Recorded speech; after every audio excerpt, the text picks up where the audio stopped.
By 1995, Ryan Freel was finally living his childhood dream. Drafted by the Toronto Blue Jays, he spent 6 seasons in the minor leagues, leaping, diving, and careening through plays before getting his big break in the majors in April 2001. Freel personified utility, playing almost every position on the field. But it was that flat-out, full-throttle style that fans remember most. You can't watch this kid play and not think there's somebody on the diamond who's playing with absolute reckless abandon. And as a parent, I would imagine that there's a mixture of pride and fear. Norma and Clark Vargas, Freel's mother and stepfather, say what their son lacked in size, he more than made up for with heart and hustle, crashing into walls, sliding head first, sacrificing his body to make a play.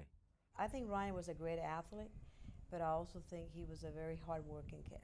I know other players are much better athletes than Ryan, but they didn't work as hard as Ryan. He was the first one in the field and probably the last one to leave. But giving his all on the field would eventually exact a price. I said, Ryan, you can't continue to play this way because you're getting hurt and you're not going to be able to continue to play this way. And he said, this is the only way I know how to play.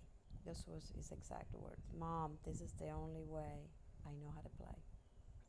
By his mid-20s, Freel was struggling with ADD and alcohol addiction. Those closest to him say he began behaving impulsively, was often angry. Were there other red flags? Just the way he handled himself and being depressed, I thought something could be wrong with him, you know, but he will go to the doctor. I only knew what he told me, and now I'm not sure that he really was open enough with the doctors to tell him how he felt. But then much later, he will say, Mom, something is wrong with me. I feel like I'm inside a jar. My brain is just not working right. I feel like somebody is just pressing my head. By 2010, after 8 years in the league, Freel was dogged by constant injuries and his baseball career was over. By his own count, he had suffered at least 10 concussions. The divorced father of 3 began coaching a Little League team he founded with the same energy he devoted to his play. But he struggled with being off the field and soon began retreating from family and friends, indulging himself instead in a new obsession, guns. Alarmed by his spiraling condition, his mother removed the weapons from his home. Freel's last communication with her came in a text message. He did mention something about the rifles. And I said, yes, I have them. And he said, yeah, but you missed one. When Norma couldn't reach her son the next day, she rushed to his home with a friend. We get out of the car, and she said, stay here, don't go in. And she was the one that went in and found Ryan. So that was December 22nd.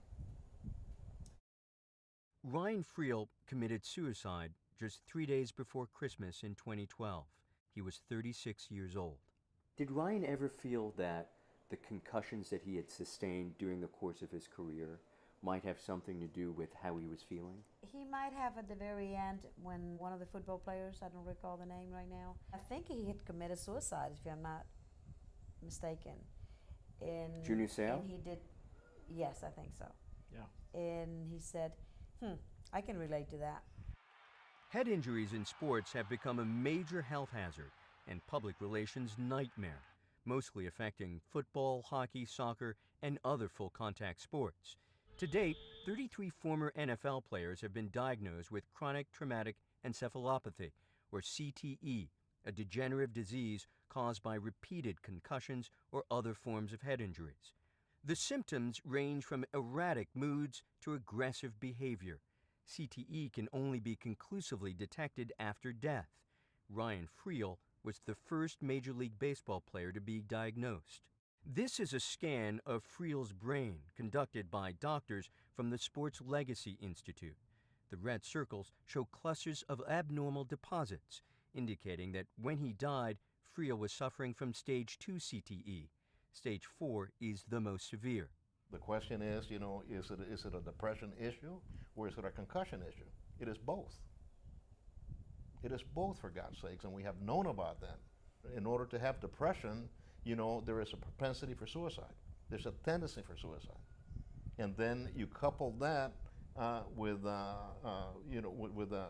head injury and a concussion, that's a death sentence. And nobody put him on a watch list. I hear a little frustration and maybe...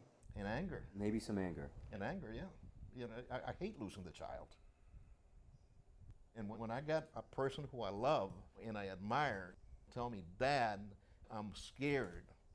And this guy is a god in the field because he can control his mind and his physical body, and he tells me he's scared, and I've got no answer. On average, how many concussions occur over the course of a year in Major League Baseball? We generally have between 20 and 30 a year.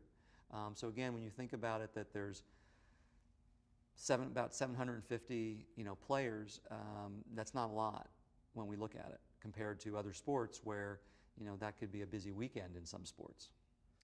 Despite the relative infrequency of head traumas in the sport, Major League Baseball has been working urgently to get ahead of the issue. Dr. Gary Green is the Director of Medical Services for MLB.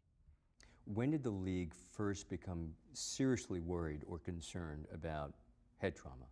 So I would say over the last 5 or 6 years, baseball has been more and more concerned about, even though it's a relatively rare event, how do we make sure that we're at the state of the art in terms of evaluating and treating these injuries. Over the last 4 years, the league has introduced new rules and equipment to enhance the safety of players, including eliminating home plate collisions and instituting a 7-day disabled list, which allows players adequate time to heal and return to the field in less time. We did a study in 2010 that showed that most concussions are better in about 7 to 8 days. Well, Major League Baseball had a 15-day disabled list. So what would happen is, if a player got a concussion, you wouldn't put him on the 15-day disabled list, because why would you put somebody on a disabled list for 15 days when they're going to be better in 7? So you would lose him for an additional 8 days if you use the 15-day disabled list. That's the hockey. Stan Conte, Vice President of Medical Services for the Dodgers, is at the forefront of the issue. Have you ever seen anything happen on the diamond that really stayed with you for a long time, that upset you? Probably the thing that stayed with me the longest is the Mike Matheny concussion, which is not a single event. To watch him not recover, to know that we had to stop his career to prevent him from having long-term problems. Persistent concussion symptoms forced catcher Mike Matheny from the game at the age of 36. We've done some research to show that catchers are more at risk than the other positions, and that's pretty obvious to anybody that's watched a baseball game, because a catcher has about 120 to 130 pitches that he catches per game. He's also at risk from collisions at home plate, and then he's also at risk for his normal turn at bat when he's taking his 4 or 5 at bats. Let me tell you a story. Sure. Okay, regarding, again, Mike Matheny. When I was talking with him about the foul tips that he took, he was with another catcher and he said, well, when you get a foul tip, you black out for a second. And he looked at the other catcher and said, right? And the guy goes, no, I don't black out. He says he really believed that was part of the routine. What do you think the lesson of Ryan's death should be? Should be to the public, and it should be, that concussion matters. Concussion creates permanent damage that, if compounded, sufficiently, will lead into CTE. In that CTE is a progressive degenerative disease that will, create, suicides if people cannot handle it. So it is very important to the family, that the word be gotten out to the youngsters. Tell them what the consequence of this is. If they want to do it, fine.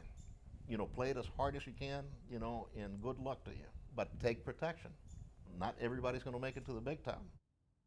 Michael Oku, Al Jazeera, Jacksonville, Florida.